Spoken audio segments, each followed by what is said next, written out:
1857 का विद्रोह, या इसको क्रांति भी कह सकते हैं क्योंकि ये भारत में बहुत बड़ा परिवर्तन लाया है। विद्रोह का अनेक कारण था, जिसमें से सबसे पहला कारण था तात्कालिक कारण। तात्कालिक कारण क्या था कि राइफल चलता था बेस राइफल, तो बेस राइफल ने जगह बना दिया गया एमपी राइफल, बेस राइफल ने क्या दिया गया एमपी राइफल। लेकिन क्या कोई प्रॉब्लम राइफल से नहीं होना चाहिए? प्रॉब्लम था कि एमपी राइफल के कारतूस में क्या मिलाया गया था? गाय और सुअर का चर्बी। जब इस बात का जानकारी गाय सुअर का चर्बी और कारतूस को दांत से खोला जाता था, दांत से खोलेगा, गाय के सुअर मुंह में लगा तो हिंदू का धर्म भ्रष्ट, और सुअर का चर्बी मुंह में लगा तो मुसलमान का धर्म भ्रष्ट। ऐसा अंग्रेज इसलिए किया क्योंकि अंग्रेज चाहता था भारत का ईसाईकरण करना। ईसाईकरण करना मतलब भारत के सभी व्यक्ति को ईसाई बनाना चाहता था। ईसाईकरण करने का मतलब है भारत के सभी व्यक्ति को क्या बनाना चाहता था? ईसाई। और इसलिए ऐसा किया। लेकिन जो कारतूस में गाय सुअर का चर्बी मिलाया था, इसका जानकारी किसको लग गया? मंगल पांडे को। मंगल पांडे जो किसी नेवी इंडस्ट्री बैरकपुर का सिपाही था, सिपाही तो था ही और बैरकपुर का सिपाही था। इसने पहले अपने स्तर पर जांच पड़ताल किया। जांच पड़ताल के दौरान पाया गया कि हाँ सही में अंग्रेज क्या किया है, मिलाया है गाय सुअर का चर्बी। तब पहुंचा जनरल बाग और जनरल लूसन के पास और इनसे पूछा कि क्या होगा। पूछ रहा था, पूछने के दौरान मंगल पांडे को कहा गया कि तुम इस बात का जानकारी किसी को नहीं देगा कि गाय सुअर का चर्बी मिला हुआ है, तुमको बंदूक कभी चला के मेरे सामने दिखाना होगा। मंगल पांडे का गुस्सा, जैसे मंगल पांडे को गुस्सा आया, इन्होंने 29 मार्च 1857 को जनरल बाग और जनरल लूसन का क्या कर दिया? गोली मारकर हत्या। अब किसी का हत्या किया तो जिस कारण इसको फांसी का सजा सुनाया गया। फांसी का सजा मंगल पांडे को 6 अप्रैल 1857 को सुनाया गया और इनको फांसी पर 8 अप्रैल 1857 को लटका दिया गया। एक और चीज, मंगल पांडे एक ऐसा सिपाही हुआ, मंगल पांडे एक ऐसा सिपाही हुआ जो विद्रोह शुरू होने से पहले, शुरू होने से पहले शहीद हो गए। पहले क्या हो गए? शहीद हो गए। पता नहीं, देखिए विद्रोह कब चालू हुआ है? 10 मई 1857 को, लेकिन इनको फांसी पर कब लटका दिया गया? 6 अप्रैल 1857 में, यानी विद्रोह शुरू होने से पहले शहीद हो गए। तो मंगल पांडे 1857 क्रांति के ऐसा नेता हुआ जो विद्रोह शुरू होने से पहले क्या हो गया? शहीद हो गया। और केवल यही कारण नहीं था, आर्थिक कारण भी था। अंग्रेज भारत के लोगों का शोषण करता था भू राजस्व के जरिए, महामारी प्रथा, रैयतवाड़ी प्रथा, इस अस्थायी बंदोबस्त, ऐसा प्रक्रिया लगा के अंग्रेज का क्या था? शोषण करता था। अस्थायी बंदोबस्त हो, रैयतवाड़ी प्रथा हो, महामारी प्रथा हो, इस सब एक शोषणकारी नीति था। मतलब जमीन पर जो भी चीज उपज रहा है, उससे जो कमाई हो रहा है या उससे जो अनाज हो रहा है, उसको अंग्रेज दे देता था, ये प्रकार के टैक्स के तौर पर। इस प्रकार से आर्थिक शोषण होता था। इसके बाद सैन्य कारण क्या था कि अंग्रेजी सेना में भारत मूल के भी सिपाही थे और ब्रिटेन के भी सिपाही थे। अंग्रेजी सेना में भारत का भी सिपाही था और ब्रिटेन का भी सिपाही था। लेकिन क्या था, भारत का संख्या अधिक था और ब्रिटेन के सिपाही की संख्या कम था। 5 भारतीय पर 1 ब्रिटेन का था। लेकिन क्या अंतर था कि भारत के लोगों को नीचा पद दिया जाता था, माने सबसे निचला पद। भारत के लोगों को सैलरी कम दिया जाता था। भारत के लोगों के साथ अभद्र व्यवहार किया जाता था। भारत के लोगों का पद ऊपर बढ़ाया नहीं जाता था, प्रमोशन नहीं होता था। इसके स्वतंत्रतापूर्वक रहने का अधिकार नहीं था, इसको स्वतंत्रतापूर्वक धर्म मानने का अधिकार नहीं था। आगे पढ़ाएंगे, धार्मिक का बता देंगे, उसमें बताएंगे किसको अपना सही से धर्म भी नहीं मानने देता था। उसके बाद 1857 की क्रांति के समय भारत में किसका शासन था? तो ब्रिटिश ईस्ट इंडिया कंपनी का शासन। किसका शासन था? ब्रिटिश ईस्ट इंडिया कंपनी का शासन था। तो 1757 के आसपास से 1947 तक भारत में अंग्रेजी शासन किया है। और आगे 1857 क्रांति का एक अहम हिस्सा था हिंदू मुस्लिम एकता।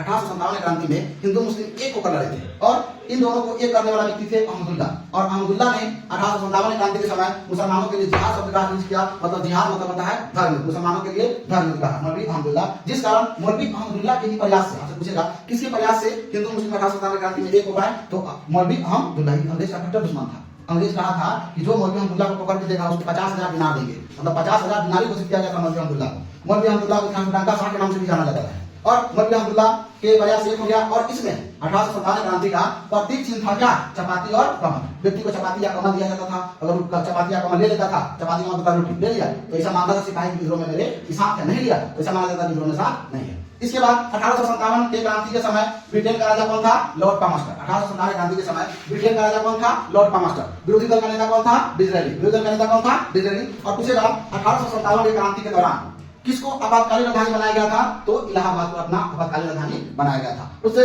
और 1911 तक, अंग्रेज के शासन से लेकर 1911 तक भारत का राजधानी रहा है कलकत्ता। ठीक है, अंग्रेज के शासन से लेकर 1911 तक भारत का राजधानी क्या रहा है? कलकत्ता। कहाँ रहा है? कलकत्ता। लेकिन 1857 की क्रांति के दौरान कुछ समय के लिए आपातकालीन राजधानी किसको बनाया गया? इलाहाबाद को। और 1857 की क्रांति के समय प्रधानमंत्री कौन था ब्रिटेन का? तो लॉर्ड पामस्टर। विरोधी दल का नेता कौन था? डिज़रायली। उसकी विरोधी दल का नेता कौन था? डिज़रायली। 1857 के विद्रोह को किसने राष्ट्रीय विद्रोह कहा है? तो डिज़रायली कहा है। और मुगल शासक था बहादुर शाह जफर। उस समय मुगल शासक था जिसका नाम था बहादुर शाह जफर। और अंग्रेज सेनापति था जिसका नाम क्या था? कैंपबेल। क्या था? कैंपबेल। देखिए विद्रोह चालू करने का डेट रखा गया था 31 मई। विद्रोह चालू करने का डेट रखा गया था 31 मई। लेकिन विद्रोह को 10 मई को ही स्टार्ट हो गया। और विद्रोह 10 मई 1857 में मेरठ से स्टार्ट हुआ है। कहां से स्टार्ट हुआ है? मेरठ से। मेरठ से इसका शुरुआत 20वीं नेवी इंडस्ट्री के सिपाही किया है। और मेरठ से शुरुआत करके 20वीं नेवी इंडस्ट्री सिपाही पहुंचा 12 मई 1857 को पहुंचा दिल्ली। और दिल्ली में इसका विद्रोह का क्या हो गया? शुरुआत हो गया। दिल्ली में विद्रोह का शुरुआत हो गया। और उस समय दिल्ली में मुगल का शासन था और मुगल शासक था बहादुर शाह जफर। मुगल शासक कौन था? बहादुर शाह जफर। मुगल शासक कौन था? बहादुर शाह जफर। बहादुर शाह जफर के पत्नी का नाम क्या था? जीनत महल। और शुरू में कोई तैयार नहीं है, लेकिन बाद में तैयार हो गया कि ठीक है, हम दिल्ली से 1857 क्रांति का नेतृत्व करेंगे। अर्थात 1857 की क्रांति का नेतृत्व दिल्ली से कौन किया है? बहादुर शाह जफर। 1857 की क्रांति का नेतृत्व दिल्ली से कौन किया है? बहादुर शाह जफर। और बहादुर शाह जफर की पत्नी का नाम था जीनत महल। और ये जब दिल्ली से नेतृत्व करने के लिए तैयार हो गया तो ये अपना सैन्य नेतृत्व करने के लिए अपना सैन्य नेतृत्व यानी कि सेनापति बनाया बख्त खां को, और बख्त खां को सेनापति बनाया और साथ में साहब आलम का भी उपाधि दिया। और दिल्ली में क्या हो गया? विद्रोह चालू। विद्रोह हो रहा था, लेकिन इधर जो प्लान बन रहा था उधर सारा प्लान किसको बता दिया? इलाही बख्शी जाकर किसको बता देता था, जिस कारण क्या हुआ? दिल्ली में क्रांति कमजोर पड़ गया और दिल्ली में अंग्रेज की तरफ से विद्रोह को दबाने आया निकलसन और हडसन दबाने आया। लेकिन विद्रोह दबाने के दौरान निकलसन मारा गया, लेकिन हडसन बच गया और बच के हडसन ने विद्रोह को 20 सितंबर 1857 को दिल्ली में दबा दिया। दिल्ली में क्या कर दिया? दबा दिया। जब विद्रोह दब गया तो बहादुर शाह जफर जाके छुप गया कहाँ? हुमायूं के मकबरा में। और हुमायूं मकबरा में छिपा हुआ है, इसका जानकारी बंद किया अंग्रेज को। जीनत महल की सूचना पर अंग्रेज ने किसको गिरफ्तार कर लिया? हुमायूं के मकबरा से बहादुर शाह जफर को। और बहादुर शाह जफर को निर्वासित जीवन जीने के लिए रंगून भेज दिया गया और रंगून में निर्वासित जीवन जीते हुए इनका क्या हो गया? निधन हो गया। आज के लिए इतना ही, फिर हम लोग अगले लेक्चर में अगला वीडियो देख लेंगे। धन्यवाद। स्वागत है आपका 1857 की क्रांति के लेक्चर नंबर 2 में। देखिए, सबसे पहले हम लोग डिस्कस कर लेते हैं जो हम लोग कल पढ़े थे उसको शॉर्ट में डिस्कस कर लेते हैं, फिर हम लोग इसको आगे बढ़ाएंगे। आइए, चैप्टर का नाम है 1857 का विद्रोह। देखिए, कल हम आपको बताए थे 1857 के विद्रोह होने का अनेकों कारण था, जिसमें से सबसे पहला कारण था तात्कालिक कारण। तात्कालिक कारण क्या था कि पहले चलता था बेस राइफल और अंग्रेज बेस राइफल की जगह पर लाया एनफील्ड राइफल। एनफील्ड राइफल तकनीकी तौर पर बेस राइफल से बढ़िया था, लेकिन दिक्कत क्या था? दिक्कत था इसके कारतूस में। इसके कारतूस में गाय और सुअर का चर्बी मिला हुआ था, जिससे हिंदू का भी धर्म और मुसलमान का भी धर्म क्या हो रहा था? भ्रष्ट हो रहा था। इस कारण बेस राइफल को ही लोग अच्छा समझा और एनफील्ड राइफल को चलाने से इनकार कर दिया। बेस राइफल ने जब एनफील्ड फैलाया दिसंबर 1856 को। कब आया? दिसंबर 1856 को। इसमें क्या गाय और का चर्बी मिला हुआ था, इसका जानकारी शुरू में किसी को नहीं था, लेकिन आगे चलकर एक मंगल पांडे थे जिनको इसका जानकारी लग गया। मंगल पांडे को इसका जानकारी लगा तो ये अपने स्तर पर जांच पड़ताल किए और जांच पड़ताल के दौरान पाए कि सही में एनफील्ड राइफल के कारतूस में गाय और का चर्बी मिला हुआ है।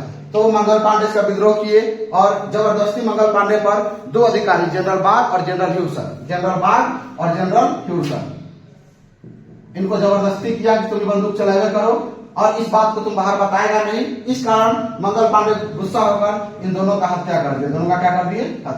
हत्या किए। 29 मार्च 1857 को इनका हत्या कर दिए। 1857 इनका हत्या कर दिए। इसके कारण इनको फांसी का सजा सुनाया गया और इनको फांसी का सजा 6 अप्रैल 1857 को सुनाया गया और मंगल पांडे को 8 अप्रैल 1857 को फांसी पर लटका दिया गया। अर्थात मंगल पांडे एक ऐसा क्रांतिकारी हुआ, ऐसा सिपाही हुआ जो विद्रोह या क्रांति शुरू होने से पहले ही क्या हो गए? शहीद हो गए। इसके बाद मंगल पांडे शहीद हो गए। ये तो था एक तत्कालिक कारण। इसके बाद था आर्थिक कारण। अंग्रेज महलवारी प्रथा, रैयतवारी प्रथा, अस्थायी बंदोबस्त के जरिए भारत के लोगों का जमीनी भूभाग से शोषण किया करता था, माने किसानों का शोषण किया करता था। ये भी एक कारण था। इसके बाद था सैन्य कारण। सैन्य कारण में था कि अंग्रेजी मूल के सिपाही में भारत का भी सिपाही था और ब्रिटिश सिपाही भी था, लेकिन अंग्रेज भारत का सैनिक ज्यादा था और अंग्रेजी सैनिक कम था। भारत और ब्रिटिश के सिपाही का अनुपात 5:1 था, यानी 5 गो भारत के सिपाही पर 1 गो ब्रिटिश था। लेकिन अंतर क्या था कि इसको छोटा छोटा पद दिया जाता था भारत के सिपाही को और इसको बड़ा पद दिया जाता था। इसका प्रमोशन नहीं होता, इसका डिमोशन होता था। इसके साथ अभद्र व्यवहार किया जाता था, जिस कारण सैनिक ने भी, मतलब कि 1857 का विद्रोह एक सैनिक विद्रोह है, याद रखिएगा। 1857 का विद्रोह मुख्य तौर पर सैनिक विद्रोह है, सैनिकों ने किया है। इसके बाद था सामाजिक कारण भी था, राजनीतिक कारण भी था, उसको हम लोग बाद में डिस्कस करेंगे। और जब 1857 की क्रांति हो गई स्टार्ट, उस समय ब्रिटेन का प्रधानमंत्री था लॉर्ड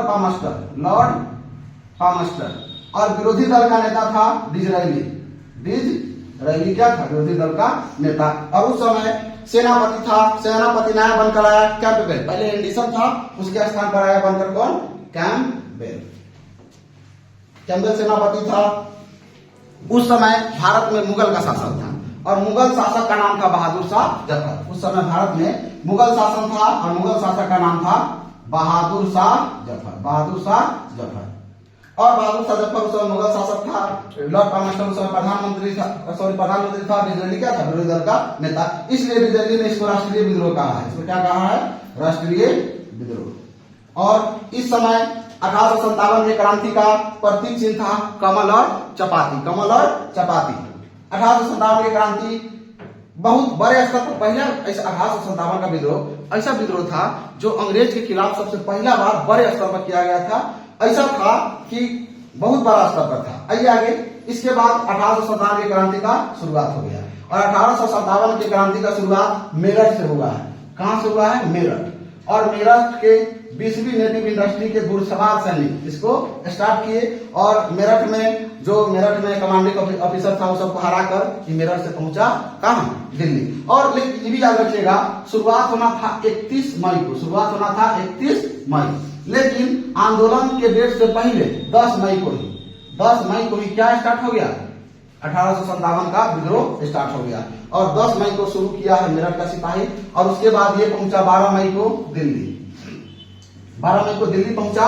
और दिल्ली में उस समय शासक थे बहादुर शाह जफर। उस समय दिल्ली का शासक था बहादुर शाह जफर, और उनके पत्नी का नाम था जीनत महल। क्या नाम था? जीनत महल। शुरू में तो इनकार कर दिया, लेकिन आगे चलकर नेतृत्व करने के लिए तैयार हो गया, और ये अपने तरफ से तो नेतृत्व पूछेगा दिल्ली से किसने 1857 क्रांति का नेतृत्व किया है? तो बहादुर शाह जफर। किसने किया है? बहादुर शाह जफर। वहीं सैन्य नेतृत्व का अर्थ होता है सेना का नेतृत्व करने वाले, माने सेना कहाँ युद्ध लड़ेगा, कहाँ क्या करेगा, इसका जो नेतृत्व करेगा इसको क्या कहेंगे? सैन्य नेतृत्व। और सैन्य नेतृत्व किया है बख्त खान को बहादुर शाह जफर ने साहब ए आलम को उपाधि दिया है। साहब ए आलम का उपाधि भी दिया है।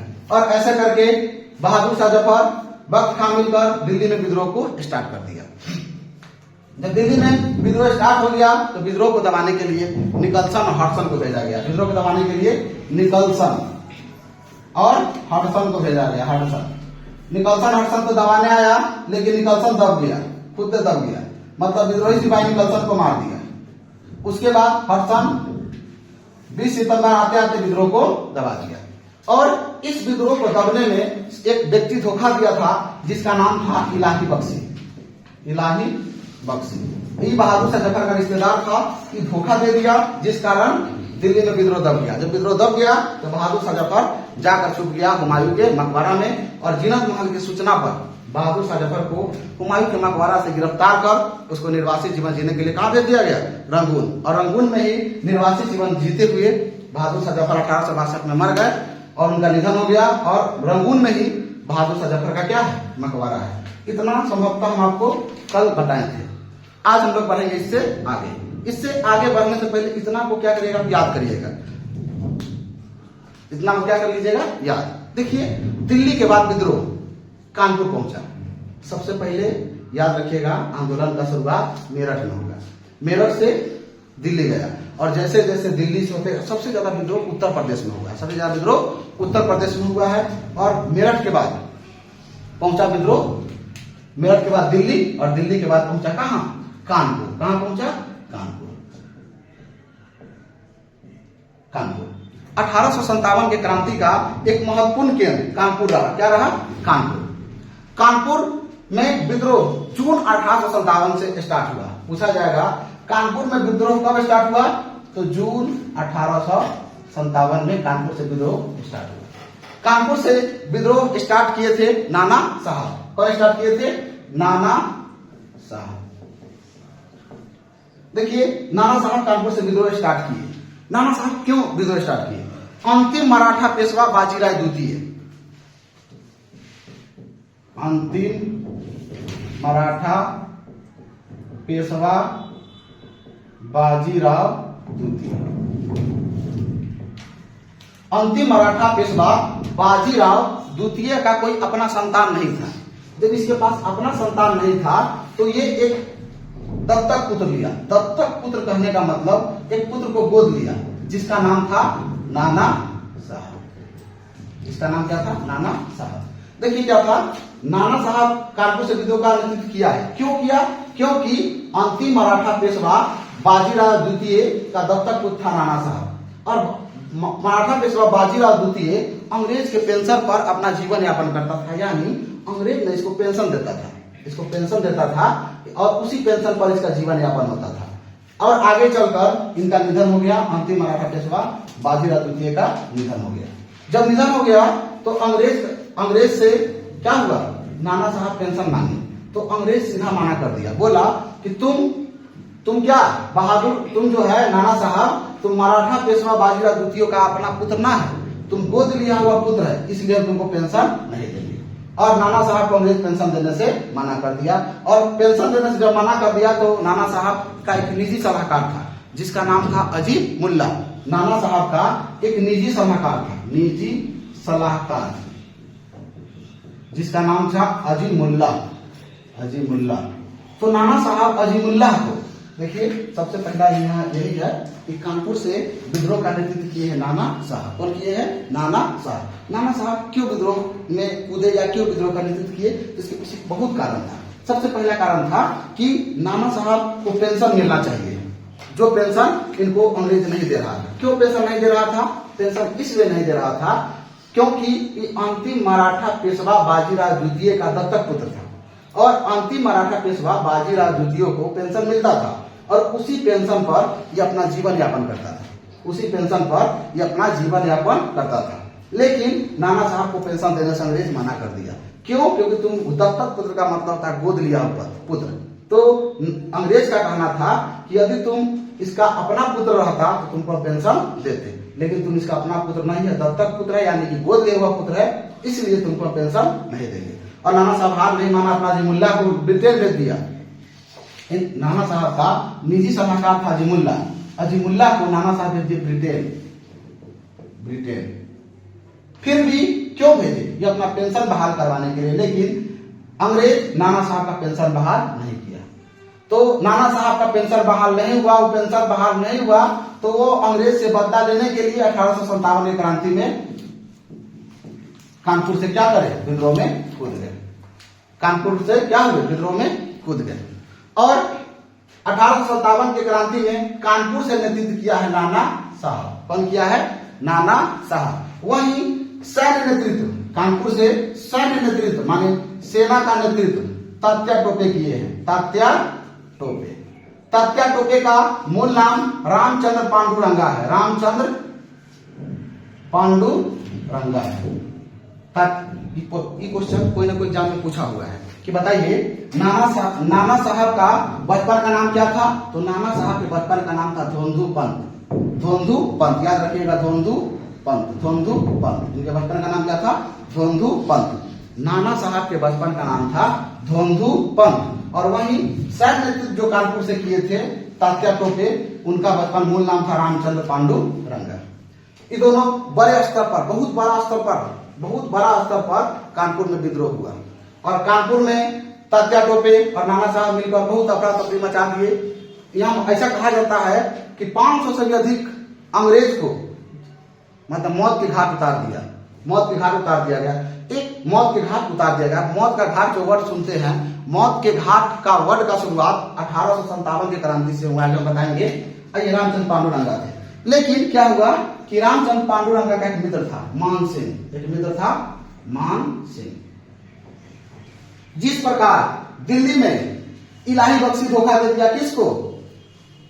इलाही बख्शी धोखा दे दिया बहादुर शाह जफर को। जिस प्रकार दिल्ली में इलाही बख्शी धोखा दे दिया बहादुर शाह जफर को, उसी प्रकार कानपुर से रामचंद्र पांडुरंगा का मित्र या तात्या टोपे का मित्र मान सिंह इसको धोखा दे दिया। इस सारा सूचना जाके अंग्रेज को पहुंचा देता था और अंग्रेज के मान सिंह के सूचना पर तात्या टोपे को गिरफ्तार कर इसको फांसी पर लटका दिया गया। और जब फांसी पर लटक गया तो धीरे धीरे विद्रोह कमने लगा। लेकिन इसी दौरान 3-4 कांड हुआ है, कहाँ? कानपुर में। उस 3-4 चीज को हम बताते हैं। सबसे पहला है सती चौरा कांड। सती चौरा कांड, एक सती चौरा कांड। देखिए क्या था कि कानपुर में ना अंग्रेज को खोजकर भारत का सिपाही उसका क्या कर रहा था? हत्या कर रहा था। इसी दौरान भारत के सिपाही को, माने जो ब्रिटिश सेना के अंतर्गत भारत का जो सिपाही था, उसको पता लगा कि सती चौरा नामक जगह से एक नदी था, एक घाट था, सती चौरा घाट था। इस घाट से लगभग 450 अंग्रेज, लगभग 450 प्लस अंग्रेज सती चौरा घाट से इलाहाबाद जा रहा, माने कानपुर से कहा जा रहा है? इलाहाबाद अंग्रेज जा रहा था। सती चौरा घाट का नाम है। वहां से लगभग 450 प्लस अंग्रेज कहां जा रहा था? कानपुर के सती चौरा नामक स्थान से जा रहा था इलाहाबाद। क्यों जा रहा था? तो इसके पीछे कारण था कि कानपुर का लोग अंग्रेज को खोज खोज के मार रहा था। जब अंग्रेज का हत्या हो रहा था तो अंग्रेज कानपुर से इलाहाबाद इसलिए जा रहा था ताकि हम बच जाए। लेकिन इसका सूचना भारत के विद्रोही सिपाही को लग गया और भारत का जो विद्रोही सिपाही था उस सती चौरा नामक स्थान पर पहुंचा और वहां देखा 40 प्लस नाव से क्या जा रहा था? विद्रोही सिपाही। और जब भाग रहा था तो भारत का सिपाही नारा लगाया कि हम जीत गए, हम जीत गए। तो एक अंग्रेज इसमें था जो गुस्सा होकर गोली चला दिया। जब गुस्सा होकर गोली चला दिया और उसमें एक को लग गया तो पूरा विद्रोही सिपाही भड़क गया और जो नाव को लेके जा रहा था, जो नाव चलाने वाला था, वो नाव में छेद करके कूद गया और विद्रोही सिपाही, कानपुर का विद्रोही सिपाही पानी में जाकर 450 अंग्रेज का क्या कर दिया? हत्या कर दिया। यानी इसी को कहा जाता है इतिहास में सती चौरा कांड। सती चौरा घाट का नाम है। वहां पर कानपुर का विद्रोही सिपाही 450 अंग्रेज मारा गया। इसका बदला लेने के लिए अंग्रेज एक बहुत बड़ा घटना को अंजाम दिया। अंग्रेज 135 भारतीय सिपाही या एक आम जनता को भी पकड़कर जिंदा, हाँ, एक 35 भारतीय सिपाही को पकड़कर जिंदा था, उसको मार दिया। कैसे मारा? तो एक बरगद के पेड़ पर 135 भारतीय व्यक्ति को, 135 क्रांतिकारियों को फांसी पे लटका दिया। इस घटना को इतिहास में बूढ़ा बरगद घटना के नाम से भी जाना जाता है। देखिए इधर 450 को मारा सती चौरा कांड में और इसका बदला लेने के लिए इधर 135 भारतीयों को क्या किया? बरगद पे फांसी पे लटका दिया। इस घटना को बूढ़ा बरगद घटना के नाम से भी जानते हैं। ये भी घटना कानपुर में हुआ है। देखिए जब सती चौरा कांड हो रहा था उस समय नाना साहब अंग्रेज को बचाने का प्रयास किया था। नाना साहब ने अंग्रेज को बचाने के लिए 73 अंग्रेजी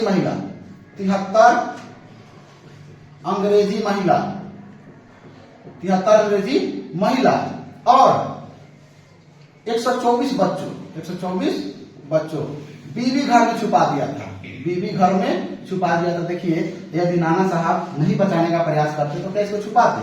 यानी कुल मिलाकर नाना साहब अंग्रेज को बचाने का प्रयास किए लेकिन वो सफल नहीं हो पाए। इनको बीबी घर में छुपा दिए और बीबी घर में रख दिए हुसैनी खान को और इनका देखभाल करने के लिए।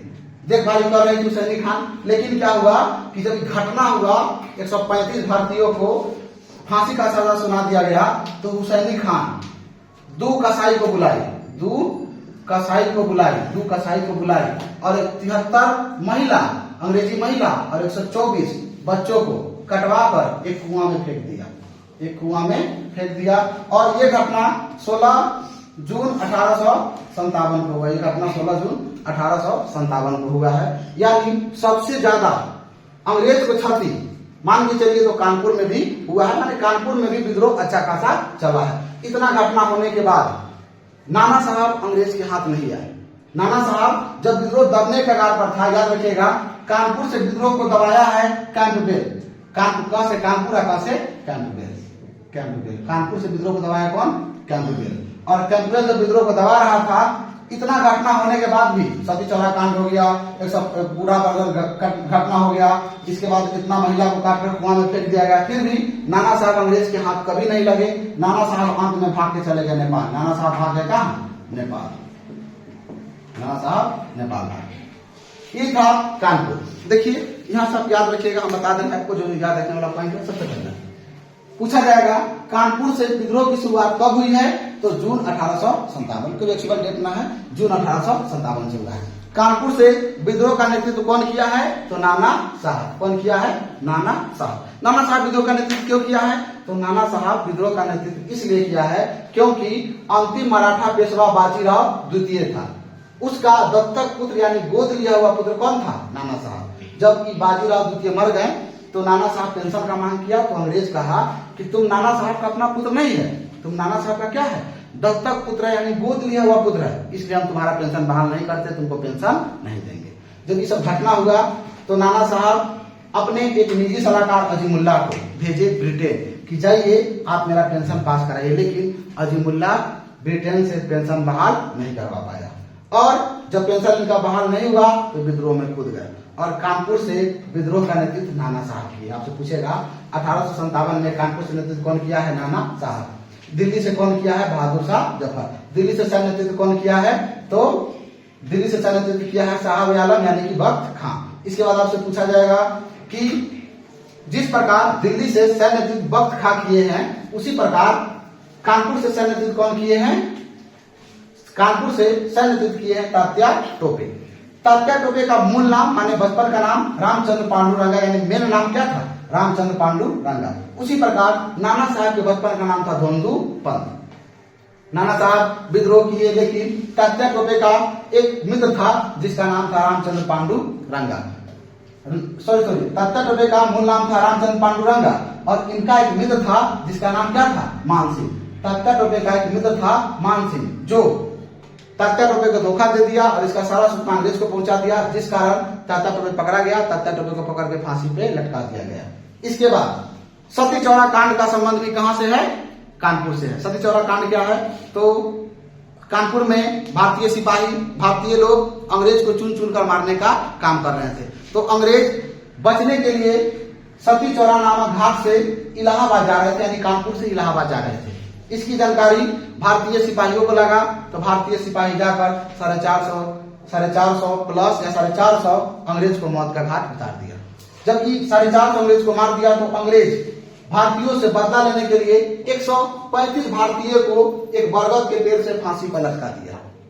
इसको बूढ़ा बरगद हत्याकांड भी कह सकते हैं, क्योंकि 135 को फांसी पर लटकाया गया।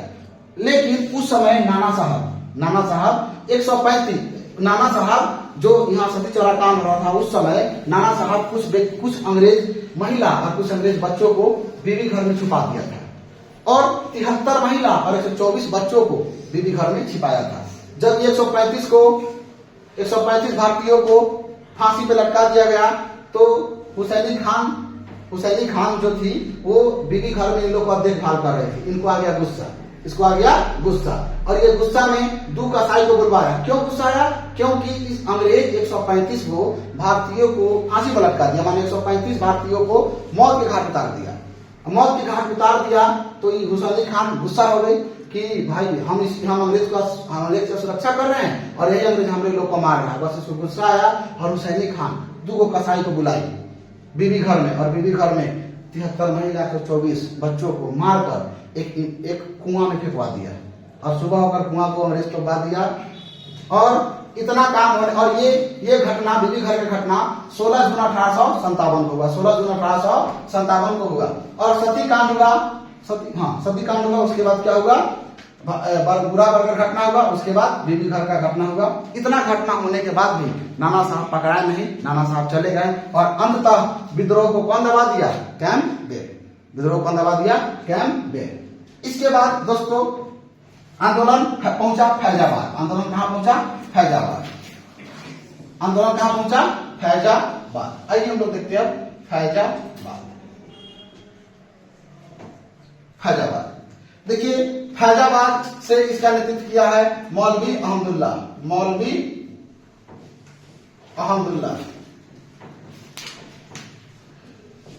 यही मौलवी अहमदुल्ला जो हिंदू मुस्लिम एकता स्थापित किया था 1857 की क्रांति में।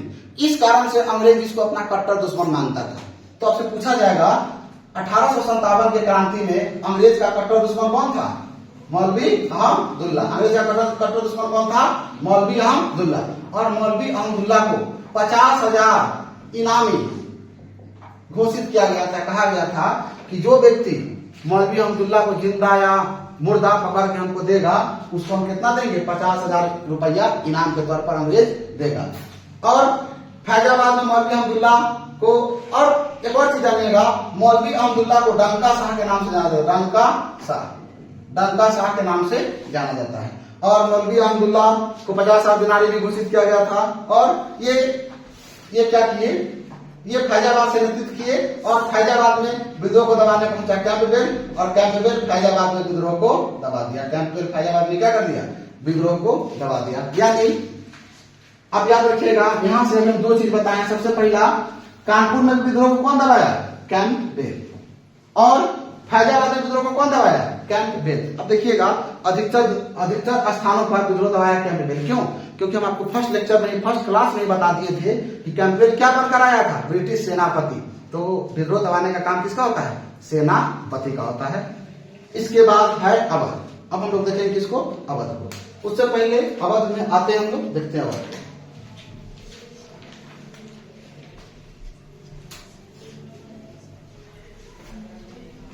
देखिए अवध,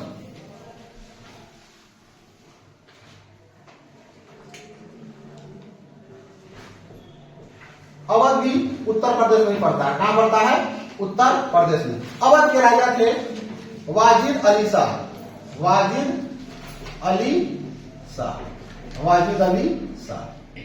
इसके पत्नी का नाम था बेगम हजरत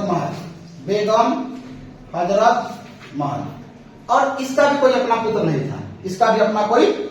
था। तो ये भी एक दत्तक पुत्र, यानी कि पुत्र को गोद लिया था। ये भी एक दत्तक पुत्र रखा था, जिसका नाम था बिरजिस कादिर।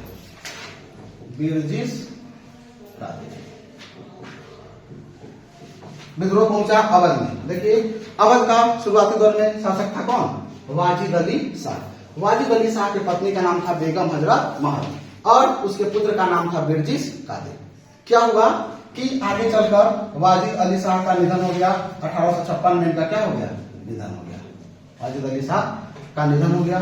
जब वाजिद अली शाह का निधन हो गया, तो बेगम हजरत महल अपने दत्तक पुत्र, यानी गोद लिए हुए पुत्र को क्या घोषित किया? राजा घोषित किया, और कहा कि अब राजा कौन है? बिरजिस कादिर।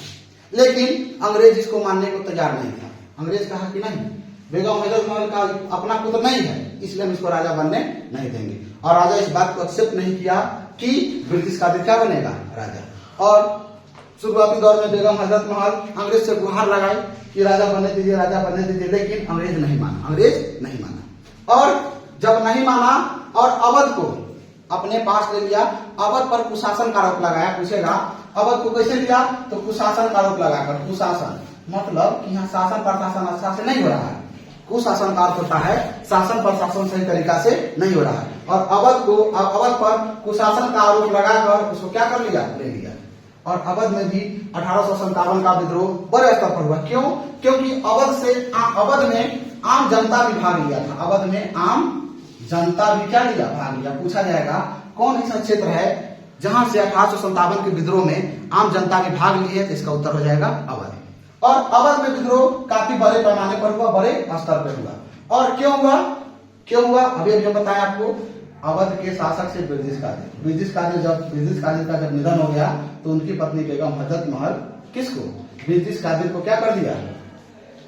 राजा घोषित कर दिया। जब वाजिद अली शाह का निधन हो गया, तो बिरजिस कादिर को क्या घोषित कर दिया? शासक। लेकिन अंग्रेज का कहना था कि बेगम हजरत महल का अपना पुत्र नहीं है, बिरजिस कादिर। कैसा पुत्र है? दत्तक पुत्र, गोद दिया हुआ पुत्र, इसलिए हम इसको राजा नहीं मानते हैं। इस कारण से विद्रोह में कूदी। और याद रखिएगा, महापरी के नाम से इतिहास में बेगम हजरत महल को जाना जाता है। तो पूछा जाएगा महापरी के नाम से इतिहास में किसको जाना जाता है? तो बेगम हजरत महल को जाना जाता है। और अवध में आम जनता भाग लिया, और अवध में बड़े स्तर पर क्या हुआ? विद्रोह हुआ। और शुरुआती तौर पर विद्रोह हो रहा था, यानी कुल मिलाकर अवध से नेतृत्व कौन किया? बेगम हजरत महल और बिरजिस कादिर। बेगम हजरत महल और बिरजिस कादिर विद्रोह का नेतृत्व किया। तत्पश्चात अंग्रेज की तरफ से विद्रोह को दबाने आया हेनरी लॉरेंस। अंग्रेज की तरफ से अवध में विद्रोह को दबाने आया, विद्रोह को खत्म करने आया हेनरी लॉरेंस। लेकिन हेनरी लॉरेंस मारा गया। विद्रोह दबाने आया हेनरी लॉरेंस, और हेनरी लॉरेंस क्या हुआ? मारा गया। हेनरी लॉरेंस जब मारा गया तो इसके स्थान पर फिर अपने आया कौन? कैंपबेल, और कैंपबेल क्या किया? विद्रोह को दबा दिया। यानी अवध में विद्रोह को दबाया कौन? कैंपबेल। कानपुर में भी कौन दबाया? कैंपबेल। फैजाबाद में भी कौन दबाया? कैंपबेल। और इस प्रकार अवध में भी विद्रोह दब गया। एक चीज देखिए क्या था कि 1857 का विद्रोह पूरा भारत में फैला था, लेकिन दक्षिण भारत, जो भारत का सबसे नीचा प्रांतीय भारत है, दक्षिण भारत, वो थोड़ा भी 1897 विद्रोह में शामिल नहीं था। उत्तर भारत, पूर्वी भारत, पश्चिमी भारत, सब भारत शामिल था, मध्य भारत सब शामिल था, लेकिन दक्षिणी भारत 1857 के विद्रोह में शामिल नहीं था। इस पॉइंट को याद रखिएगा, आपसे पूछा जाएगा भारत का कौन सा भाग 1857 के विद्रोह में शामिल नहीं था? तो 1857 के विद्रोह में शामिल कौन नहीं था? दक्षिणी भारत। देखिए ये सब महत्वपूर्ण पॉइंट है। आगे है बिहार, आगे है झांसी। आप पढ़े हुए इतिहास में रानी लक्ष्मीबाई के बारे में। रानी लक्ष्मीबाई के बारे में हम लोग आगे पढ़ेंगे। आज के लिए इतना ही, धन्यवाद।